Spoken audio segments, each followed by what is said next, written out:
studio again with Coach Holsopple, Dave Klemic at the Klemic Performance Method Studios in Egg Harbor Township, New Jersey. Just doing another quick breakdown of some kinesiology and some physics of the way we'll see this crazy athleticism of C.J Egrie and how he manifests those insane measurables into his sport. And if you're watching on this play right here, Josh, we freaked out. We showed this to every class that we had, and you had some really good points that I want you to touch on first, because I think you nailed it, and the reason why. And it's these little things you have to really look at closely in order to understand why this was able to happen. Okay. Successful plays like a steal home on a college scrimmage does not happen unless you're doing the things that CJ practices all the time. So I'm going to let you take the way, because I think you actually did a better job breaking this down than I did. I appreciate it. This is a insane clip. This is definitely a ridiculous show of speed here, and mainly acceleration from CJ. Now, I'll break it down to you how it happens. First off, he's very, very attentive, obviously, up the third base line. He's probably was paying attention to the rhythm of the throw and catch from the pitcher and the catcher since he got on base. Now, you'll see that he's up there. He's anticipating a throw here, and as soon as that catcher commits to throwing that ball back to the pitcher, CJ drops his center of mass right away. Okay, he drops his weight, and he gets into a great angle, to push from and accelerate from. Now, I'd be willing to bet that he's right around a 45-degree exit angle. And really notice his shin angles here. His shin is almost touching the ground. Like, his shin is maybe 6 to 8 inches off the ground. And what that's going to allow him to do is, when he has that aggressive, acute shin angle, it's going to allow him to really project out horizontally. All right, now he's driving out. Now, CJ is very, very strong in the hips, and that's what allows him to recover and accelerate so fast, because now he can really lean into it, because he knows that his hip is going to be able to recover and get to that next step. So he gets in his second step, third step, and you'll see that his feet are very close to the ground. When we talk about acceleration, we don't want to be taking big, long stride cycles. Your legs function as like a piston, okay? You want to be up, back, up, back, up, back. Drive that knee up as hard as you can, and then you're driving right back into the ground, down and back behind you, okay? You don't want to let that shin or that knee release. You want to keep that shin angle acute and low, and that's exactly what CJ does. Now he gives a little, eye to the pitcher, continues to drive in. As you can see, he raises up after about 4 steps, slides into home plate for the finish, and it's an unbelievable play there. But you can really see how he drops his center of mass. He keeps his shin angles low, which all great accelerators have the ability to keep their shin angles low. Okay, they drop their weight, they press down and back behind their hip, and that continues to drive them forward, continuing to create great horizontal projection. And there's not too much wasted movement there at all. He just takes off down the line and gets in there. And we know CJ, so we kind of know how much ground he covers and how much time.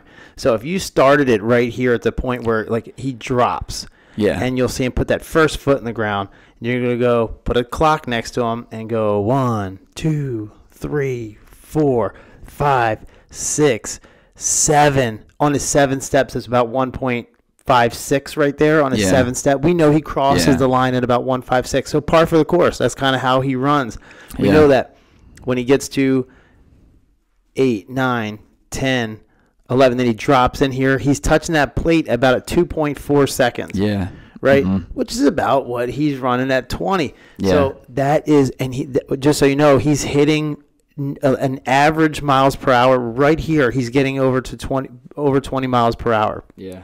And not even at top speed. He's probably even further than that. But we know how he produces that much speed. Now, what people don't understand is, CJ, you have to pay attention to everything he does on the base path. And this is why Coach broke down the physics. Let me just say why it makes it successful. If you're paying attention to CJ constantly, you can't pitch, you can't relax and throw a pitch. You have to constantly be worried about what he's doing. You have to worry about throwing the ball back to the pitcher. When he's on base, he's turning a single into a double or a triple, and he's threatening home no matter where the ball goes. Yeah. So that's where this makes him successful, because you're like, is that cool? It's incredibly cool, but it makes him successful, and that's why he's not paying for college. Yeah, exactly. And CJ's biggest, and best attribute from a physical standpoint is his ability to accelerate. A lot of people say, oh, it's his speed. It's really his acceleration. Now, you've coached CJ for how many years now? I can't do math anymore without my phone, but it's like he was like probably 11 years old. Okay, 11 years old. And how much top speed would you say you did with him? Zero.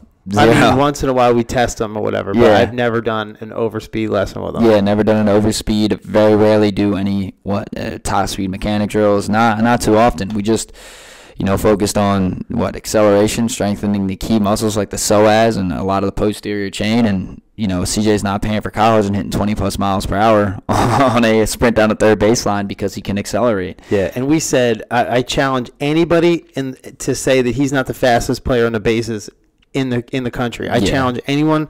I will argue that till I'm blue in the face. Yeah. If you see him on the base, it's a problem. There's something happening. And in his high school career, at 105 hits, 110 steals. So insane. He's getting on base and something's happening. And to put into perspective even more just how fast CJ is, and when it comes to acceleration, his best 10 time we had on laser was 147. 2 summers ago. Now, John Ross, the fastest 40 of all time, was around a 149 10-yard split, and DK Metcalf is coming in around a 145 10-yard split on the laser at the combine. So CJ's right in between both those guys as a high school player, which is unbelievable. And that's why he runs the bases so well. That's why he steals so well, because he's a professional level accelerator, at the high school level and now as a freshman in college. And never ever running like a 40 full through. No. He ran the second fastest 60 in the country. Yeah. No, we don't even work on top speed. His 40 was about a 4.47. Yep. So legitimate electronically timed 4.47. So he's as fast as many of the football. The guy that we just spoke about earlier, Marcus Epps, 4.55 at the combine. So he's actually faster than that, and he's playing the sport of baseball, which doesn't typically have really fast guys on it besides like Bo Jackson and Ricky Henderson. Yeah, not too many guys that run like that. Mike Trout, you know what I mean? So he's a huge. It's hugely important that when he's on base, he's making people pay attention to him, and he's taking humongous leads, and like just to mess with the pitcher, what I mean? and he has the ability to get back because he can drop his weight, he can drop his center of mass just due to all the work he's put into his hips and his posterior chain to get him back, or to, he can even do stuff like this, college Division I baseball, running down, stealing home plate, which is you don't see very often. Yep. So quick, but this was really done in a scrimmage where it's like the purple and white scrimmage or purple and black scrimmage they have at Holy Cross Division I baseball, and everybody's there. They're all on scholarship. They're all the best players that have ever been from their schools or whatever, and he's making plays that people do in grade school baseball. That's how I still think athletically he's a man amongst boys, and we wish him the best, and probably going to see him in the professional level right after college. Very soon. Go to college as long as he has to. And I believe, he's got a lot of attention right now from pro teams because they need base speed like that or acceleration like that, he said. But anyway, so that's just another example of some of the things that we break down. And really, it's fun to do the breakdown. We love to do this. It's fun to see that it worked. That's really fun to see what you've trained kids to do actually work. But the neat thing is you can do it too. You can do it too. You got to put in the work that other people that are really successful. That's another trait that we don't even talk about is if you're willing to do the work. But the good thing is not everybody's willing to do it. So if you are, you'll be the beneficiary of it. Yeah. Because if it was easy, everyone would do it. Yeah. It's really hard and it's tedious, but it's awesome. It's really to be able fun. to do stuff like that at will. It's crazy. So, so long from Klemic Performance Method Studios in Egg Harbor Township, New Jersey. We'll see you next time.